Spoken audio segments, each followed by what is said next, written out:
امیزدت لسربی بایکوتی راب وستن دکتر آراس قادر خوشناو بسپور دارایی کارگری جهولری لگلمه دکتر دم باشو سپاس بو آماده بونا و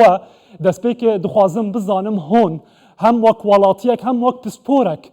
چوا به داخوازا بشک ولاتیانو بشک جورین بازرگانی جی دبینن بو بایکوت کرنا کالاین ایرانی. سپاس. سرتا بالنسبة لما لهرم كردستان بداخوا لبروي سروری خاچ عراق بگشتی و هرم کردستان پارێزراو نییە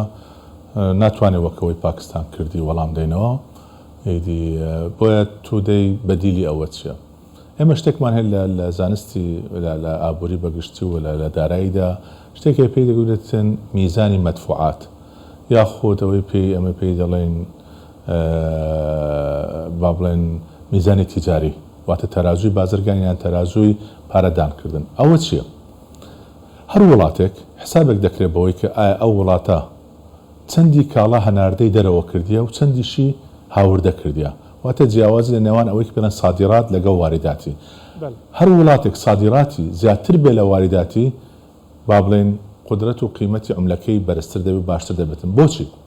چونکە لە دنیا جگە لە نەوت و زێر هەموو کاڵایەکانی دیکە لە مامەلاتی نێودەوڵەتیدا بە عملەی یاخود بە پارەی ئەو وڵاتە دەفرۆشێتن بۆ نمونە کە ئێران ئەگەر شتێک هەناردەی دەرەوە دەکاتن ئەو پارێکە وەری دەگرێتن ئەو بە تومەنی ئێرانی وەری دەگرێتن لەلایەک دەبێتە هۆکارێک بۆەوەی داواکاری لەسەر تومەنی ئێرانی زیاتر بیتن لەلایەکەش ئەوەی پێ دەڵێن میزانی تجاری باشتر دەبێتن ئەوە بەتەئکید ئێران کە ساڵانە نزیکەی 2.5 تا دەجار باسەوە دەکاتن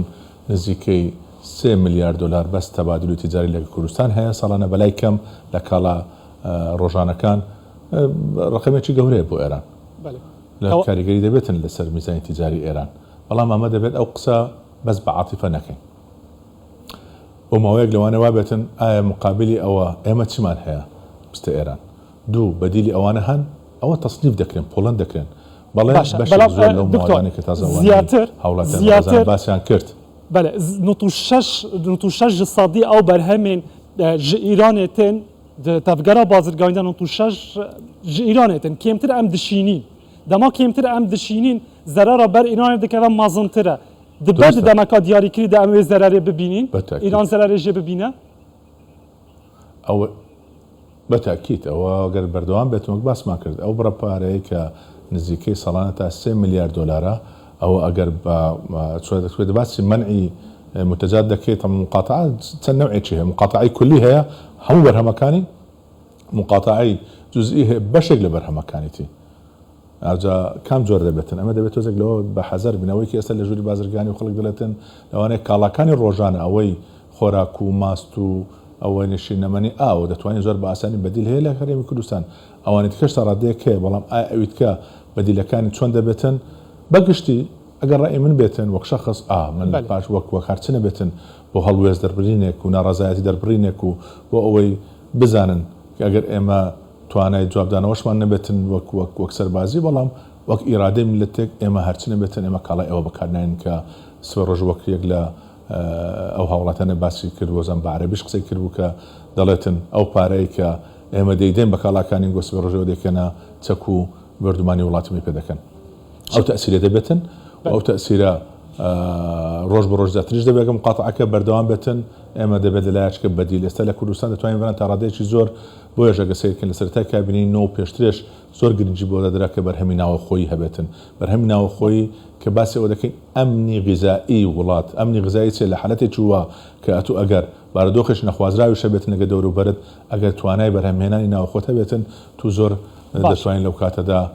پشت بەستن بە خۆت بکەیت باسی جێگراوەت کرد دکتۆر ئاراس جێگراوەکانی کە هەمانە تا چەند بەهێزن بەرامبەر بە کاڵەکانی ئێرانی لۆی باسم کردکە من لێرە ناتوانم بڵم هەر هەموویمان هەیە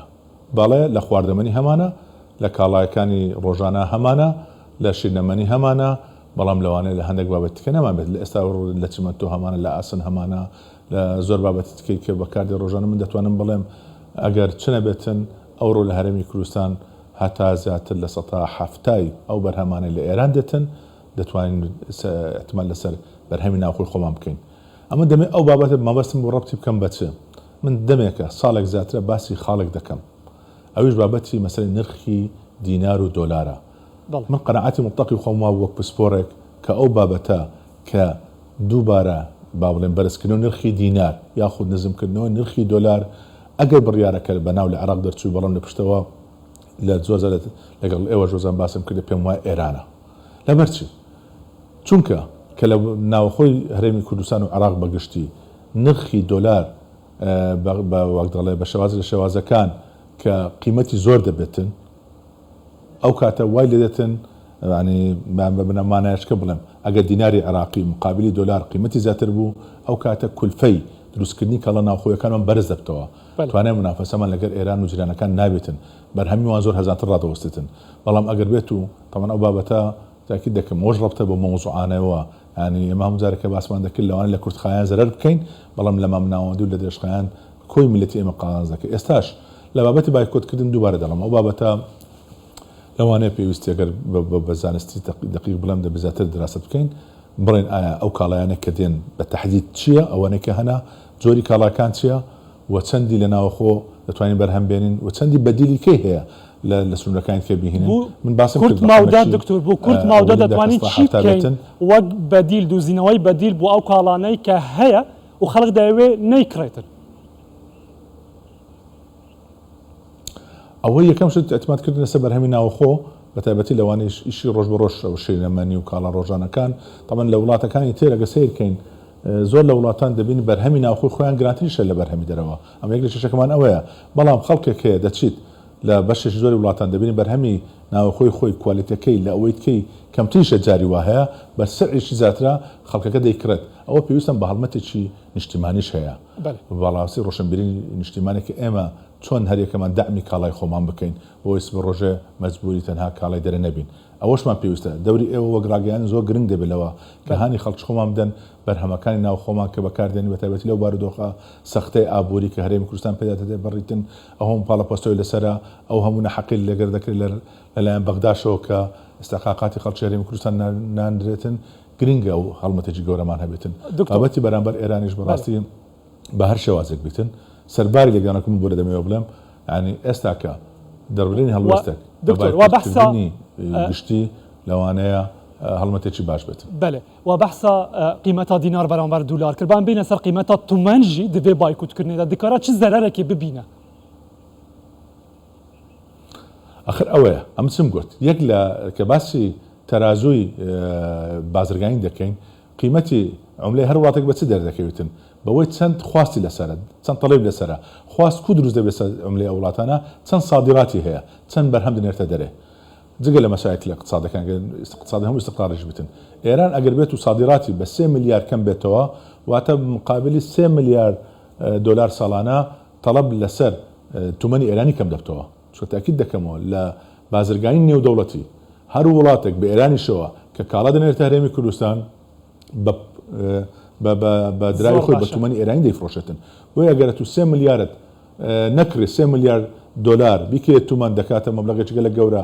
نەتکڕی واتە ئەوەندا داواکاری لەسەر تومان کەم بۆ ئەو کاتێک کە داواکاری سەکەم بۆەوە واتە خستان ڕووی زیاتر دەبێتن واتە نرخی زیاتر دەشتێلەوەی ئێستا هەیە دکتۆر ئاراس قادر خوشناو پسپورێ دارایی و کارگەری ji hewlêrê li gel me bûî dem baş